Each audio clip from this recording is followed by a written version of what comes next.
Steph Donnell. I'm back with another video. Today's video I have a special guest, which is actually one of my good friends. We just gonna have a little sit down because we can't do this face to face or one-on-one. We're just gonna do this over FaceTime, social distancing. We ain't got time to be catching nothing. He's all the way where he's at, I'm all the way here, so here we are. But again, I want you guys to meet my good friend. So he's right here. So this is Jalen, everybody. You can introduce yourself a little bit and tell people a little bit about you. What's going on? Hey, well, my name is Jalen Bryce. Like Steph said, I was his friend when I lived in Florida. Oh, this is my little dog, Stella May. I used to live in Florida for a little bit. Steph and I used to hang out off and on. But now I'm just chilling, you know, this whole like COVID-19 stuff. It's not really much stuff to do, but be on your computer, check in on your friends, make content, drink hot tea. So it's not too much.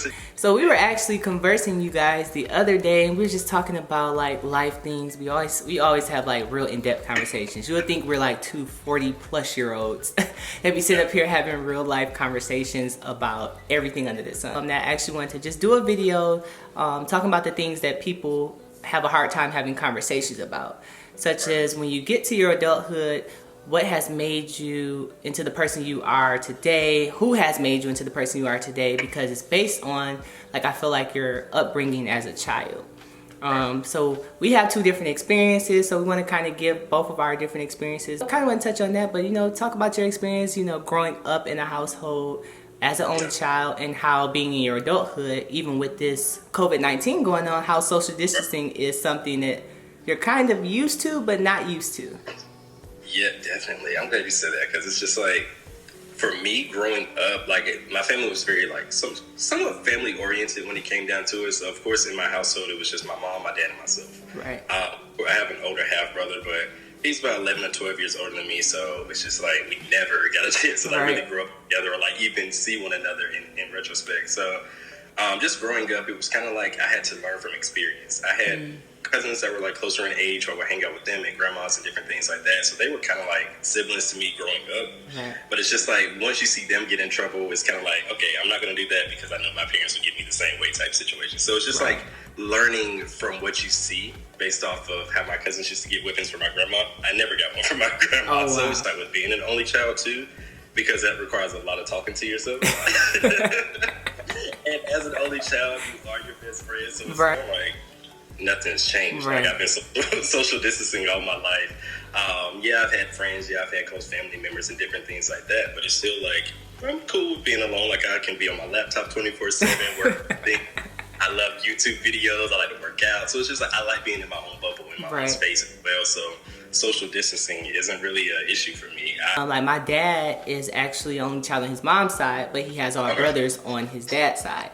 Gotcha. So it's a different experience because he grew up as an only child, knowing he had brothers and had a relationship with 3 of them. Later in life, found out he had another one in their adulthood. So that dynamic is still like my dad has a lot of, like they say, the only child syndrome that people say. Yeah. He has it, but it's not like even a bad thing. It's just you guys are used to being by yourself. You know, I grew up with older siblings, so I sat back. I couldn't do nothing because they did everything. So I sat back and I just learned from their mistakes and also their good moments. I learned, you know, I took the good from them as well, but and then I just learned what I didn't want to do or what I wanted from life early. So I always knew like, okay, by this certain point I said I'm going to be by myself and on my own. Like I don't want to be still living in my mom's house, you know, not a knock to them for anything, but it's just like I just wanted more because my mom did raise us to be independent.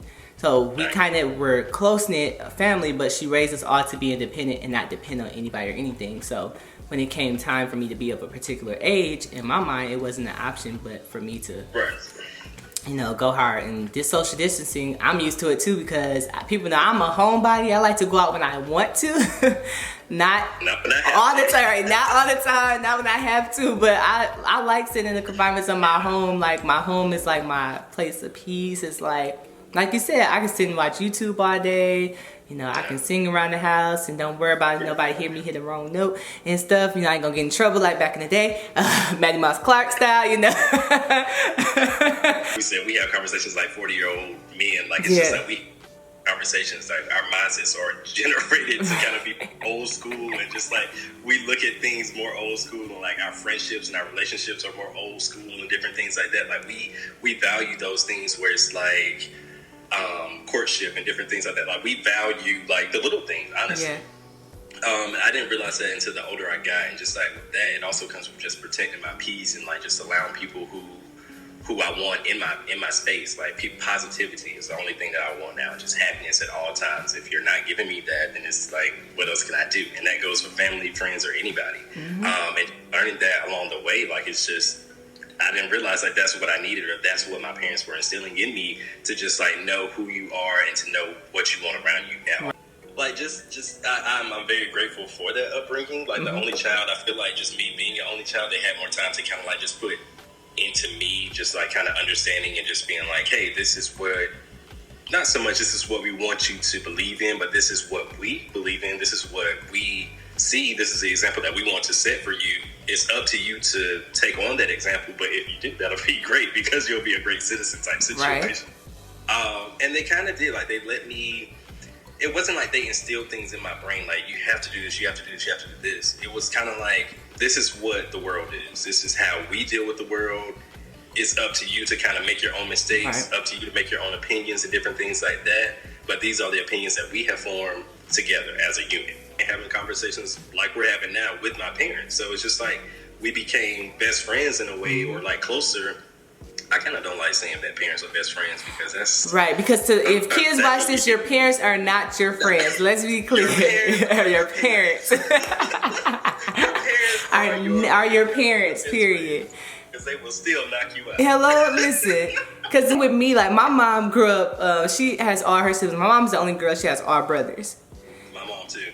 So yeah, you get that dynamic. So my mom has the family vibe, and my dad has the family vibe to an extent, but in the only child way. So it's two different dynamics. But as it came to me, like one thing I applaud my parents for, especially like my mom, she was always open about everything. She shielded us from things, but she explained why she shielded it from us. So it wasn't like you were like too curious to find out, because it was like, well, mom told you. Mom already said A, B, and C. So this. If you do this, this is what's gonna happen. If you go out and you have sex without using protection, a possible baby can come. This is the risk, or you can get a disease by doing that. So it's just like she didn't hide, and not to be so in depth, but she didn't hide stuff from us. So I feel like that's one aspect I took from my parents in general, especially my mom, is that she just didn't hide stuff. So with me, like going to my adulthood, it's like I have learned, like I've always been that kid, like she would say, I didn't have a lot of friends, different things like that, because I knew like that's not my friend, that's not my friend. Exactly. We're just socializing because we have to see each other in class, but we're not friends. Like I can't call you if I need something. Like I was always able to decipher, even as a kid, who was for me and who wasn't. And I seen like even my parents do that. They protected their their family and different things. So have your parents ever told you like, that ain't your friend, like that person right there, that ain't your friend, they jealous of you? They've never had to tell me that, because you got it first. I got it before them. I would, like, out of all my siblings, I didn't bring even people to my house. I didn't. You was not coming to my mama's house. No, because I already know my mama is going to be like, she's no ma'am, and she's always right. And it's like I can discern for myself, because we always know who is for us and who's not. Exactly. My circle has been small. It's still small. It tries to get bigger every now and again, but then I go ahead and make it even more smaller. Like I really do that. I'm just protecting my peace, and like it's so important. It is. I remember one time when I was younger, not so much that my mom was making me kind of cautious of people, but like you said, like just understanding that everyone doesn't have like your best intentions like in their mind. Like everyone, like some people have hidden agendas that you don't even know about. So it's just like, that's why you have to protect yourself. That's why you always have to put yourself first. And I didn't realize that until later in life. Like, okay, only child. I was also built on the concept of like, not so much sharing is caring, but helping out one another, like helping out your community, helping out other people. I'm from a very like rural like area anyway. So my family, my parents, and myself, like, we've always been on like community service and like going out to help the community. Giving people places to... Your family taught you how to give and different things. Mine as well, because I've learned that can be a gift and curse.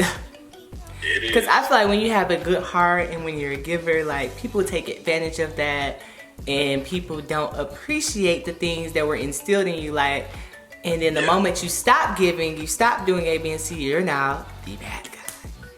And it's like, how do you? I think Megan Thee Stallion got a song like that, but dang. How it go? And I quote, only say like about 5 seconds so we don't get no copyright. You know what? I don't even think I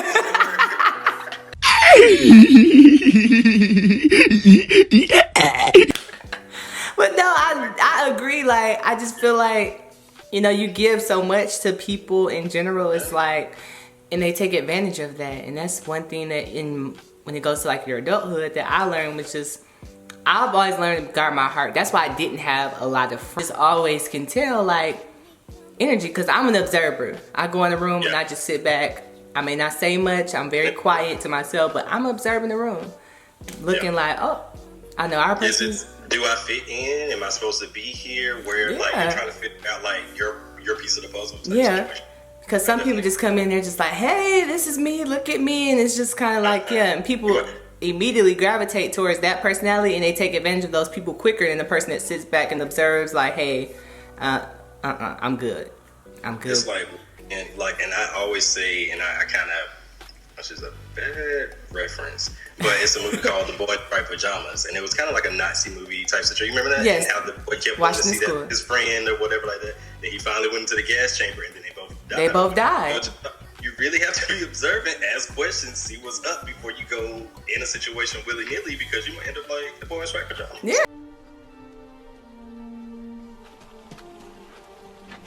Like the true saying, birds of a feather flock together. Prime example, this lady out here while I'm on the topic, she keeps feeding these birds. My neighbor, he's feeding these birds, and now they just, on everybody's houses, now they come here on a regular because she feeds them all day, every day. And it's like, these birds literally are communicating with each other when they, and, you know, they're communicating with each other.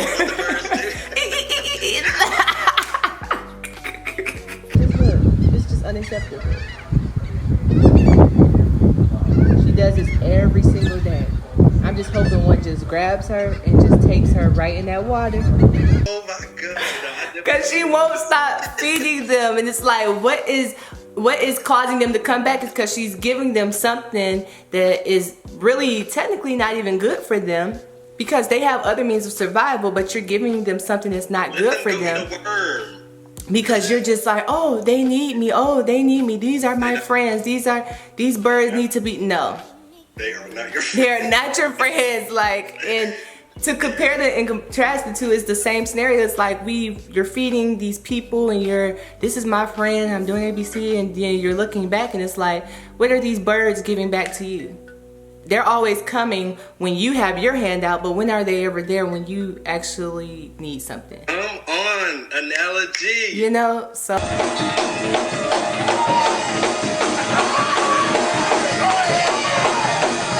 Good analogies like with the birds and with the scenario, because it's just the same, like you pouring your life into stuff that's not for you. Like, see, I feel like I learned who I was like early on, because like my parents always let us like be, you know, they were big on being yourself before anything. So I kind of learned who I was like early on. So